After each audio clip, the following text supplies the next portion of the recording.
मैं आपका अपना दोस्त संदीप सैनी आपके अपने YouTube चैनल सक्सेस एजुकेशन में हार्दिक स्वागत एवं अभिनंदन करता हूं। भारतीय भूगोल की इस कक्षा में आज ये जो हमारे भारतीय भूगोल के अंतर्गत हिमालय पर्वत की पर तीसरा वीडियो है। इससे पहले हम ट्रांस हिमालय, पार हिमालय या कृष्णगिरी हिमालय पर को पढ़ चुके हैं। और उसके बाद हमने वृहद हिमालय, सर्वोच्च हिमालय, महान हिमालय, आंतरिक हिमालय को पढ़ा। और आज हम लघु हिमालय और शिवालिक हिमालय का विस्तृत वर्णन करेंगे। बात करते हैं पहले लघु हिमालय की। लघु हिमालय वृहद हिमालय के दक्षिण में, ये कौन सा हिमालय है जो उस पर बड़ी बड़ी सर्वोच्च चोटियाँ दिखाई दे रही हैं, उसके दक्षिण में जो नीले कलर का दिखाया गया है ये है मध्य हिमालय या लघु हिमालय। और उसके उत्तर में वृहद हिमालय और नीले कलर की जो लाइन है इसके दक्षिण में दर्शाया गया है शिवालिक हिमालय। तो जो लघु हिमालय है, लघु हिमालय वृहद हिमालय के दक्षिण में और शिवालिक हिमालय के उत्तर में पश्चिम से लेकर पूर्व तक विस्तृत है। वृहद हिमालय के साथ साथ लघु हिमालय पश्चिम से लेकर पूर्व तक उसके साथ साथ विस्तृत है। लघु हिमालय की ऊंचाई वृहद हिमालय से कम है। वृहद हिमालय अधिक ऊंचाई होने के चलते बहुत ज़्यादा बर्फ से ढका हुआ था। वहीं पर जो हमारा लघु हिमालय या मध्य हिमालय है वो बहुत ज़्यादा हरा भरा है, बहुत ज़्यादा हरा भरा है। क्योंकि जब ग्रीष्म ऋतु का मौसम आता है तो वहाँ पर जमी हुई बर्फ़ पिघलने लगती है और उसका पानी यहाँ पर आता है, जिस कारण से लघु हिमालय, मध्य हिमालय बहुत ज़्यादा हरा भरा है। लघु हिमालय, मध्य हिमालय के अंतर्गत मुख्य रूप से जानने लायक 5 पर्वत श्रेणियाँ हैं। सबसे पश्चिम में है पीर पंजाल श्रेणी और पीर पंजाल श्रेणी के पूर्व में स्थित है धौलाधर श्रेणी। पीर पंजाल श्रेणी मुख्य रूप से जम्मू कश्मीर राज्य में है। धौलाधर श्रेणी पीर पंजाल के पूर्व में है, ये हिमाचल प्रदेश में है। और उत्तराखंड में मंसूरी पहाड़ी है। आगे नेपाल में महाभारत और नागतिब्बा श्रेणियां हैं। लघु हिमालय, मध्य हिमालय का स्वतंत्र स्वरूप सिर्फ कोसी नदी तक ही देखने को मिलता है।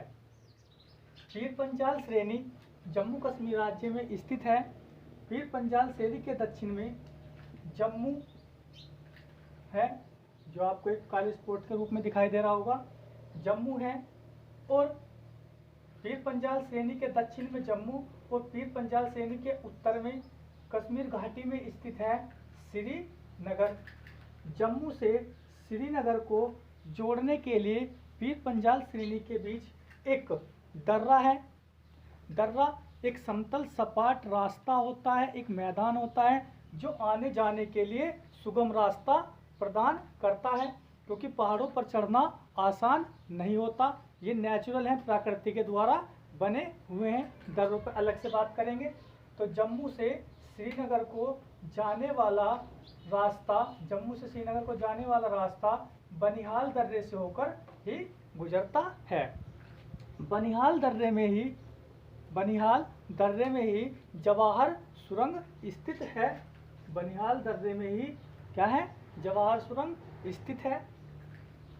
और जम्मू कश्मीर में ये शीतोष्ण जो लघु हिमालय है शीतोष्ण जलवायु का क्षेत्र होने के चलते इस पर मुलायम घास के मैदान पाए जाते हैं। इसके ढालों पर हम बात करते हैं, जैसे ये वाला जो ढाल होते हैं, इन ढालों पर घासें उगाती हैं।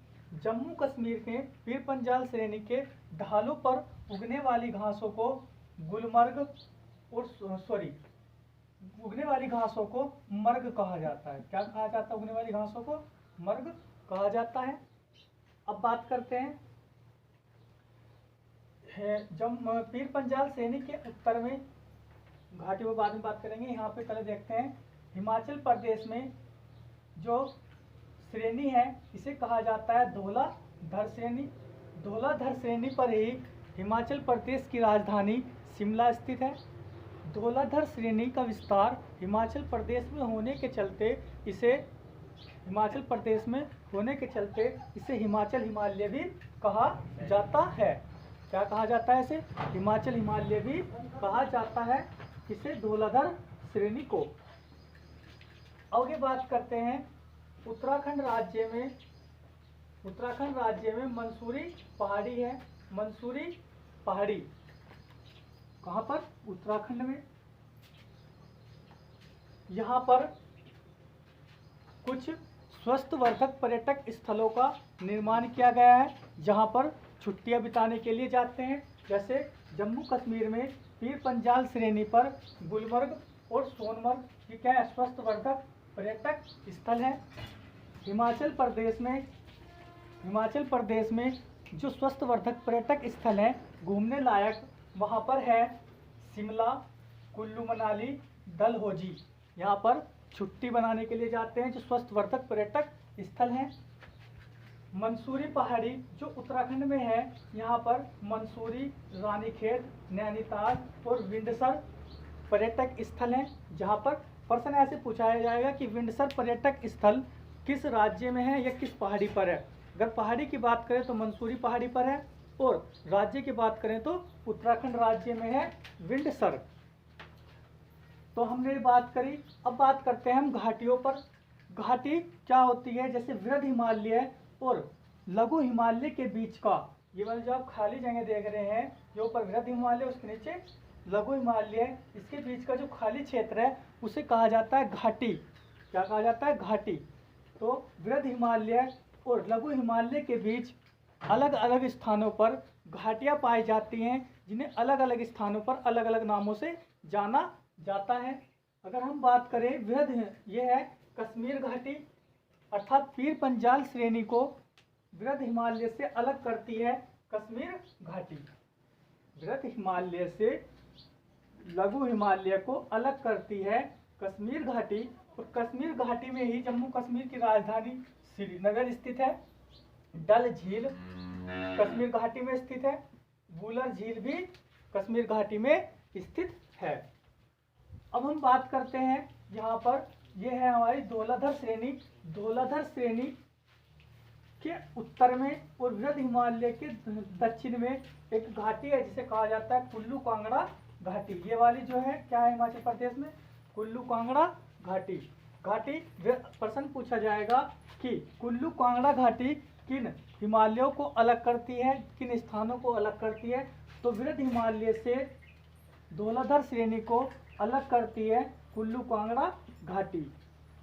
अब बात करते हैं, यहाँ पर नेपाल में महाभारत और नाग तिब्बत श्रेणियाँ हैं। वृहद हिमालय को लघु हिमालय से जो अलग करने वाली समतल सपाट मैदान है, घाटी है, उसे कहा जाता है काठमांडू घाटी। काठमांडू घाटी महाभारत और नाग तिब्बत पर्वत श्रेणियों को अलग करती है।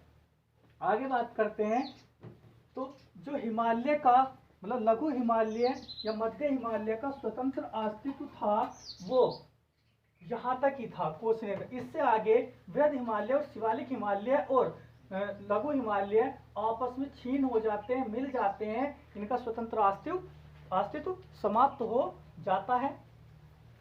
आगे यहाँ पर हमने लघु हिमालय मध्य हिमालय का वर्णन कर लिया।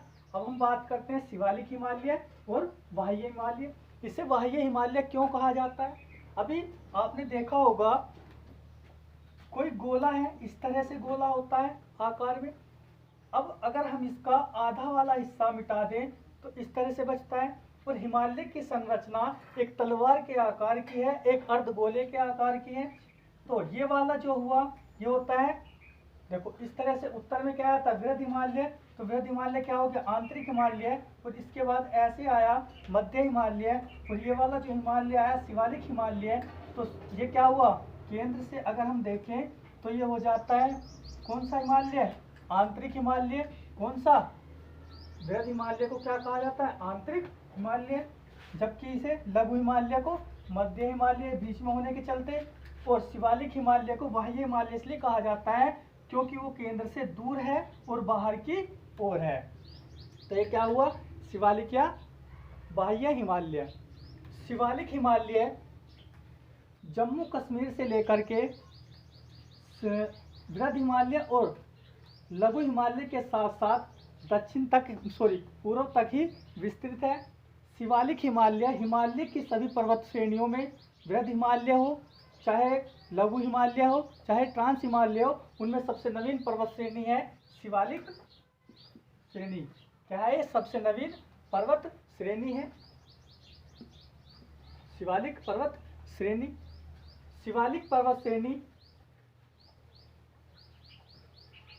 और लघु हिमालय के बीच में उत्तराखंड के अंदर, मतलब प्रश्न आएगा कि शिवालिक श्रेणी को लघु हिमालय से किसके द्वारा अलग होते हैं, तो ये दोनों दून और द्वार घाटियों के द्वारा अलग होते हैं। दून मतलब देहरादून नगर और हरिद्वार, द्वार मतलब हरिद्वार। तो ये क्या है? मैदानी क्षेत्र है, एक घाटीनुमा क्षेत्र है जहाँ पर प्रश्न आता है कि गंगा नदी सर्वप्रथम मैदानी क्षेत्र में कहाँ प्रवेश करती है, तो वो हरिद्वार में प्रवेश करती है, जो यहाँ पर आ जाती है दून और द्वार घाटी। तो हमने शिवालिक हिमालय का भी वर्णन कर लिया है। अब हम आगे बात करते हैं, जब हिमालय पर्वत पूर्व में पहुंचता है और नामचा पर्वत श्रेणी के पास, यहाँ पर देखो, यहाँ से बात करेंगे, यहाँ पर है चेमा युंगडुंग ग्लेशियर। यहाँ से एक नदी निकलती है और उस नदी का नाम है ब्रह्मपुत्र नदी। ब्रह्मपुत्र नदी नामचा पर्वत श्रेणी के बीच यूं टर्न लेती है और भारत में प्रवेश कर जाती है। जब ये नदी भारत में बृहद हिमालय को काटती है तो वहाँ पर एक गार्ज का निर्माण करती है। यहाँ पर ये क्या करती है? गार्ज का निर्माण करती है, गार्ज का निर्माण करती है। जब हिमालय या बृहद हिमालय जब पश्चिम में पहुंचता है तो यहाँ पर भी एक गार्ज का निर्माण करता है और दक्षिणवर्ती मोड़ ले जाता है। यहाँ पर एक नदी बहती है, सिंधु नदी। जब सिंधु नदी ऐसे लद्दाख और जास्का पर्वत श्रेणियों के बीच प्रवाहित होते हुए श्योक नदी का जल लेती है और अपनी सहायक नदियों का जल लेते हुए ऐसे पहुँच जाती है पाकिस्तान में, तो वो यहाँ पर गार्ज का निर्माण करती है। अब गार्ज होता क्या है? जब कोई नदी, ये मैं बनाया पर्वत का एक शिखर इस तरह से, ऐसे ये नदियाँ पूर्ववर्ती नदियाँ हिमालय के निर्माण से भी पहले यहाँ पर बहती रही होंगी, ठीक है। तो यहाँ पर उन नदियों ने हिमालय पर्वत को बीच से काटती रही और उनके हिमालय पर्वत ऊपर की ओर उठता चला गया। और यहाँ पर क्या है? नदी बह रही है। अगर आप यहाँ से खड़े होकर देखोगे तो ये वो एक सफ़ेद लाइन की तरह दिखाई देगी, जिसे क्या कहा जाता है? गार्ज कहा जाता है। ब्रह्मपुत्र नदी अरुणाचल प्रदेश में दिहंग गार्ज का निर्माण करती है, दिहंग गार्ज का निर्माण करती है, जबकि सिंधु नदी जम्मू कश्मीर में सिंधु गार्ज का निर्माण करती है। जब ये घाटी एक अधिक हो जाती है तो इसे क्या कहा जाता है? गार्ज कहा जाता है। जब कोई नदी अपनी घाटी को गहरा कर लेती है और पर्वत क्या होता है, दोनों साइड से ऊपर उठ जाता है और बीच से नदी बह जाती है, उसे क्या कहा जाता है? गार्ज। और जो शिवालिक पर्वत श्रेणी है, जब पूर्व में पहुंचती है तो कुछ छोटी छोटी पहाड़ियों के रूप में दिखाई पड़ती है, जिसे हम अरुणाचल प्रदेश में अलग अलग नामों से जानते हैं। जैसे कि यहाँ पे मैंने लिख भी रखा है, नीले कलर की जो छोटी छोटी पर्वत श्रेणियाँ बनाई गई हैं, इनमें थी डफला, मिरी, अबोर, मिसमी। क्या है? डफला, मिरी, अबोर, मिसमी। डफला, मिरी, अबोर, मिसमी जो पहाड़ियाँ हैं, इन पहाड़ियों को वहाँ की जनजातियों के नाम पर ही इनका नाम रखा गया है। अगर पूछा है कि डफला जनजाति कहाँ रहती है? अरुणाचल प्रदेश में। अगर आपसे पूछा जाए मिसमी जनजाति कहाँ रहती है? अरुणाचल प्रदेश में। पटकोई बुम पहाड़ी भी कहाँ है? मतलब प्रश्न आएगा कि म्यांमार और भारत के बीच स्थित, मतलब भारत और म्यांमार की सीमा का निर्धारण करने वाली पहाड़ी का कौन सी है? तो आप बताएंगे पटकोई बुम पहाड़ी, जो अरुणाचल प्रदेश में ही है। उसे हम आगे पढ़ेंगे। तो आज हमारा हिमालय पर्वत की सबसे ऊंचे जो पर्वत शिखर उठे हुए थे, पहाड़ियाँ थी, वो आज हमारा कंप्लीट हो गया है। उससे आगे हम दर्रे और ग्लेशियरों पर चर्चा करेंगे, जो नेक्स्ट वीडियो में आएगा। तो धन्यवाद, आज के लिए हम इतना ही करते हैं।